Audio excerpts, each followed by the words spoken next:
오늘 말씀은 스가랴 8장 1절로 13절의 말씀입니다. 함께 읽습니다. 만군의 여호와의 말씀이 임하여 이르시되 만군의 여호와가 이같이 말하노라. 내가 시온을 위하여 크게 질투하며 그를 위하여 크게 분노함으로 질투하노라.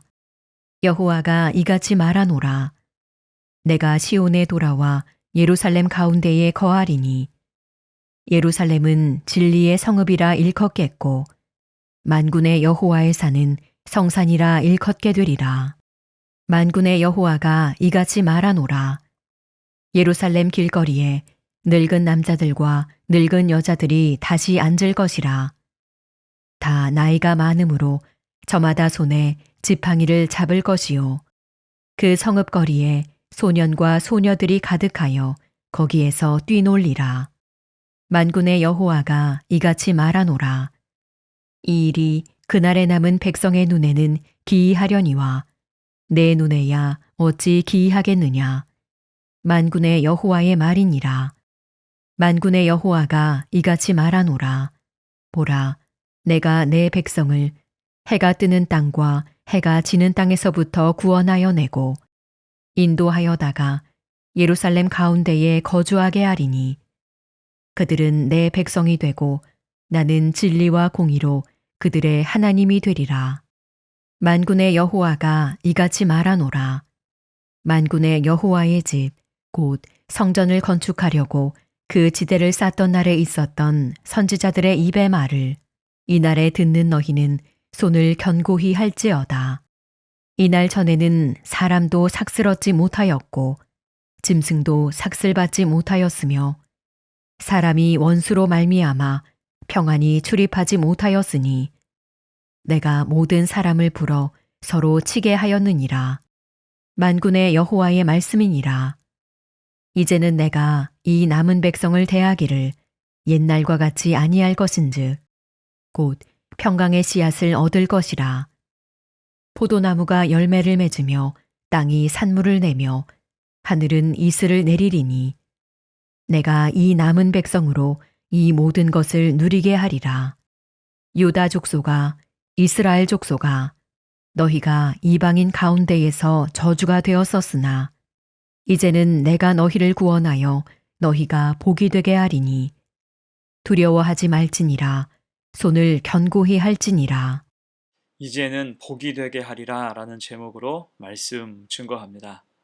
모두 14장으로 기록된 스가랴서의 전반부인 8장까지는 8개의 환상과 금식에 대한 내용을 담고 있습니다. 6장까지가 환상에 대한 내용이고 7장과 8장은 금식에 대한 말씀이에요. 이때 7장과 8장의 배경이 되는 때는 페르시아 다리오 왕 제4년이었습니다. 그때가 BC 518년이에요. 정확히 말하면 BC 520년부터 516년까지 4년간 수룹바벨을 중심으로 하여서 바벨론 포로에서 돌아온 사람들이 성전을 재건하고 있었습니다. 그래서 금식에 대한 말씀을 주신 때는 성전 건축이 한창일 때였습니다. 그 중에서 오늘 말씀은 7장에서 있었던 금식에 대한 질문과 관련해서 그 백성에게 주시는 예루살렘의 회복과 성전 재건을 독려하는 내용입니다. 특히 11절과 13절에서 반복하는 이제라는 단어에 주목할 필요가 있습니다. 11절이에요. 만군의 여호와의 말씀이니라. 이제는 내가 이 남은 백성을 대하기를 옛날과 같이 아니할 것인즉. 또한 13절 이제는 내가 너희를 구원하여 너희가 복이 되게 하리니 두려워하지 말지니라. 아멘. 곧 여기서 반복하는 이제라는 말은 하나님께서 은혜 베풀기로 뜻을 정하셨다는 의미입니다. 사랑하신 까닭에 그들의 모든 죄, 불순종과 우상숭배의 죄까지 덮어주시며 회복을 약속하시는 거예요. 자, 그 사랑의 구체적인 모습이 오늘 1절과 2절입니다. 만군의 여호와의 말씀이 임하여 이르시되 만군의 여호와가 이같이 말하노라. 내가 시온을 위하여 크게 질투하며 그를 위하여 크게 분노함으로 질투하노라. 아멘. 자, 하나님은 그 백성을 향한 사랑을 질투라는 강렬한 감정으로 표현하고 계시죠.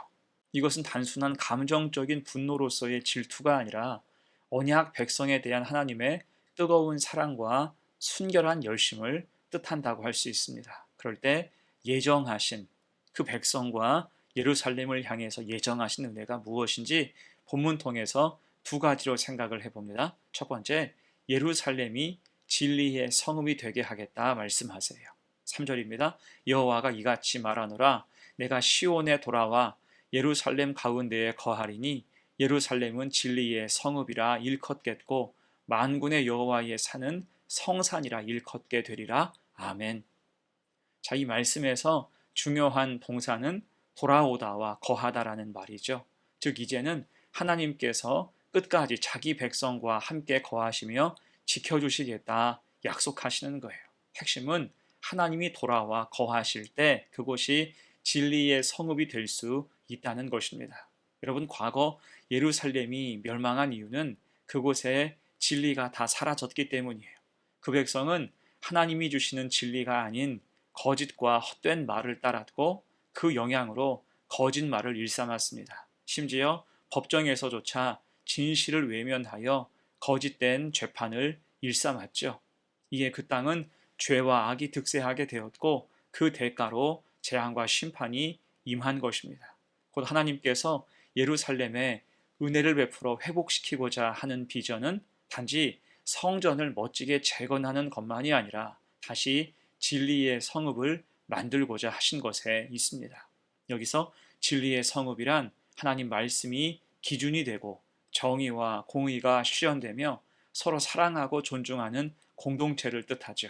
그만큼 하나님께서 예루살렘을 다시 진리의 성읍이라 부르게 하신 것은 단지 이름의 회복이 아니라 백성의 삶 전체가 하나님의 진리로 회복되기를 원하신다는 뜻이라 할 수 있을 거예요.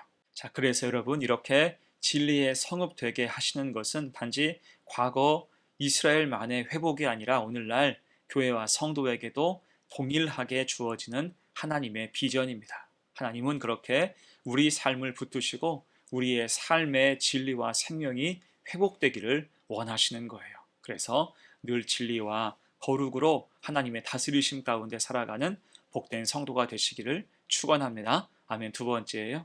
베푸시기로 예정하신 은혜 두 번째, 예루살렘이 평화의 성읍이 되기를 원하십니다. 4절과 5절이에요.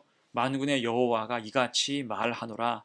예루살렘 길거리에 늙은 남자들과 늙은 여자들이 다시 앉을 것이라. 다 나이가 많음으로 저마다 손에 지팡이를 잡을 것이요 그 성읍 거리에 소년과 소녀들이 가득하여 거기에서 뛰놀리라. 아멘. 자, 이 말씀은 평화가 가득한 일상의 모습, 안전한 성읍의 모습입니다. 다만 여기서 노인과 어린 아이들을 등장시킨 것은 이들이 전쟁이나 기근 등으로 사회가 어려워졌을 때 가장 고생하고 또 가장 먼저 희생되는 사람이기 때문입니다. 실제로 예루살렘이 황폐해졌을 때 노인과 어린 아이들이 거리에 다닐 수 없었어요. 그래서 이제 거리마다 노인들이 평화롭게 걷고 아이들이 안전하게 놀 수 있는 평화의 성읍을 말씀하신 것입니다. 여러분, 대신 이 평화가 어떻게 옵니까? 7절과 8절이에요. 만군의 여호와가 이같이 말하노라. 보라, 내가 내 백성을 해가 뜨는 땅과 해가 지는 땅에서부터 구원하여 내고 인도하여다가 예루살렘 가운데 거주하게 하리니 그들은 내 백성이 되고 나는 진리와 공의로 그들의 하나님이 되리라. 아멘. 하나님이 구원의 큰 은혜를 베푸셔서 진리로 통치하실 때 그 땅에는 참 평화가 임한다는 것입니다. 반면 10절이죠. 이날 전에는 사람도 삭슬 얻지 못하였고 짐승도 삭슬 받지 못하였으며 사람이 원수로 말미암아 평안히 출입하지 못하였으나 내가 모든 사람을 서로 풀어주게 하였느니라. 아멘. 여러분, 평화가 없을 때는 어땠습니까? 하나님의 진리와 공의가 없을 때에는 사람들이 열심히 일해도 정당한 대가를 받지 못했습니다. 짐승도 마찬가지였어요. 그러나 이제는 하나님의 뜻에 순종할 때 그 땅은 하나님의 공의와 정의가 있기 때문에 평화의 성읍, 은혜와 진리가 가득한 샬롬의 성읍이 될 수 있다는 것입니다. 12절이에요. 곧 평강의 씨앗을 얻을 것이라. 포도나무가 열매를 맺으며 땅이 산모를 내며 하늘은 이슬을 내리리니 내가 이 남은 백성으로 이 모든 것을 누리게 하리라. 아멘. 여러분, 사실 이 말씀은 지극히 평화로운 일상을 묘사하는 거죠. 포도나무가 열매를 맺고 땅이 산모를 내고 하늘은 이슬을 내리고 그 백성이 이 모든 것을 누리게 된다. 지금 이것을 말씀하는 것은 이런 보통의 삶이 일상이 되어야 한다는 뜻입니다. 하지만 하나님을 멀리했을 때, 죄와 불순종으로 그 삶이 점철됐을 때 이런 일상은 다 사라지게 된다는 거예요. 그러니 이제 다시 하나님 앞에 회개하고 순종하며 성전을 재건하고 은혜 받기를 사모해야 한다는 것입니다. 참된 평안은 하나님에게서 나옴을 기억해야 하는 거예요. 하나님이 함께 계실 때 풍성한 보통의 삶이 회복되고 더 이상 억압받지 않으며 평화를 누리게 된다는 것입니다. 이에 우리도 믿음을 견고하게 할 때 이 은혜가 가득 임하기를 간절히 축원합니다. 아멘. 이제 말씀을 마무리합니다. 여러분, 진정한 복은 심은 대로 거두는 복입니다. 그러나 진리가 깨지고 평화가 깨지면 그것조차도 쉽지 않습니다. 심은 대로 거두지 못하는 세상이 되고 말아요. 그래서 학개서 1장은 그 백성이 하나님과 성전에 관심 없이 살아갈 때의 모습을 이렇게 묘사했지요. 그러므로 너희로 말미암아 하늘은 이슬을 그쳤고 땅은 산물을 그쳤으며 내가 이 땅과 산과 곡물과 새 포도주와 기름과 땅의 모든 소산과 사람과 가축과 손으로 수고하는 모든 일에 한재를 들게 하였느니라. 아멘. 어떻습니까? 하늘은 이슬을 그쳤고 땅은 산물을 그쳤어요. 손으로 수고한 모든 일에는 한재가 들었다 말씀합니다. 한재 곧 가뭄의 재앙이 가득하게 됐다는 거예요. 하나님이 막으셨기 때문에. 자, 하지만 하나님 말씀에 순종하여 성전을 재건하고 믿음이 회복되어 살 때는 어떻게 됩니까?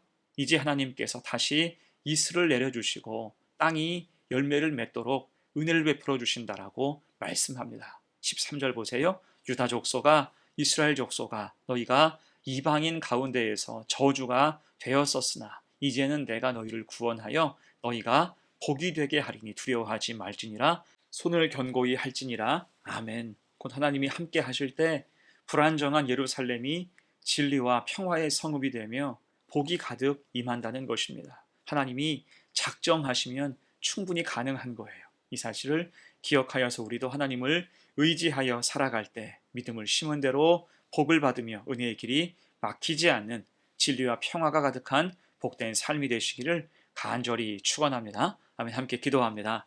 은혜로우신 하나님, 황폐한 땅 위에 믿음의 축복을 주기 원하시는 하나님의 사랑을 바라보며 진리의 성읍, 평화의 성읍이 되게 하시려는 하나님의 은혜를 기억하게 하시니 감사합니다. 과거의 무너짐과 황폐함 속에서도 이제는 복을 주시겠다는 주님의 약속을 믿고 성전을 지었던 이스라엘 백성들처럼 우리도 우리의 손을 견고히 하여 순종하게 하시고 믿음 가지고 나아갈 때 삶의 진리가 회복되고 평안과 평화가 부어지는 삶을 살게 하옵소서. 그래서 심는 대로 거두고 은혜 주시는 풍성한 삶을 살아가는 복된 성도가 되게 하옵소서. 감사드리며 예수님의 이름으로 기도합니다. 아멘.